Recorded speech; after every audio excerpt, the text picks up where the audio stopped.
Malisha, currently a student sa DABSU. Sa video na ito yung experience ko nung enrollment namin. Or enrollment ko noon. Una, gusto kong sabihin na congratulations sa mga nakapasa at magiging first year na kayo. Well, my other path, may God guide your path. Before enrollment, naghintay ako sa enrollment schedule na ni-post ni official page ng DABSU.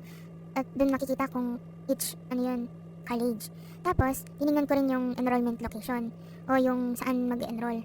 Dahil ito yung second time ko na pupunta sa DABSU sa mismong location niya.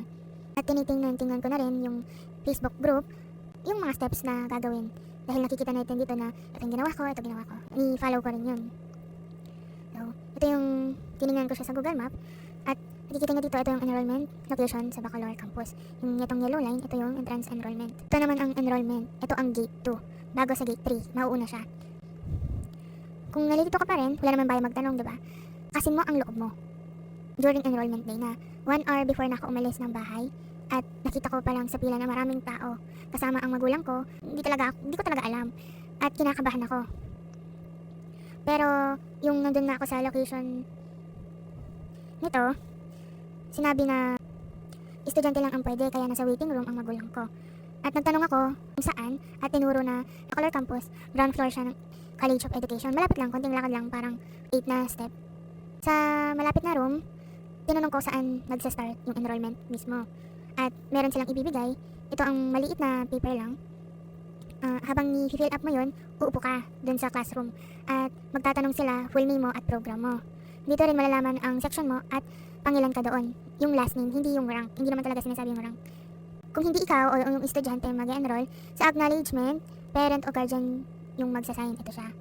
Ito mismo. Dito mismo. Dito naman sa column, itong naka-box-box, at yung receive by, ito, yung register ang magsasign dyan o magsusulat. Kaya isusulat nyo lang kung ano lang yung meron. Tatawagin ang name ng section nyo, or yung letter nga, tapos magpipila na kayo. Pagkatapos nyo naman magpila, ililipat kayo sa malaking pwesto. Tapos marami doon mga upuan, kahit saan yon. Doon na kayo magbibigay ng requirements. Yun yung long brown na kailangan at ibibigay kay registrar. Meron kayong isa-sign na ikaw nagbigay o katotohanan ang binigay mo. After naman ng enrollment, si DABSU o yung University Student Council, may project sila na SSS o Social Security System Registration para kapag nag-work ka na, hindi ka na magsasign, meron ka na kaagad. At meron naman mag-a-assist kung paano i-fill up o pwede mo na rin i-fill up sa bahay. Ito yung nasa scan pwede mo na rin gawin ngayon. Tapos, naglibot na ako sa university para malaman lahat bago pumasok dahil hindi talaga ako magaling sa direction. Bumili na rin ako ng PE at ID lanyard dahil marami nang bibili niyan. At dun sa ID lanyard naman, free naman kay DABSU, kaya hindi nyo naman kailangan bumili na DABSU o PSU talaga yung name. Kahit yung plain lang, okay na. At umuwi na ako. Kung nahihiya kayo, dapat lakasin nyo talaga ang loob nyo. Meron naman mag-a-assist na student council, wag po kayong mahiya magtanong. Dala na rin kayong sariling tubig at payong at candy, basta wag lang magkalat-kalat dahil mainit talaga sa DABSU o sa PSU. Kung meron pa kayong tanong, mag-comment down below. Wishing you strength, courage, and peace.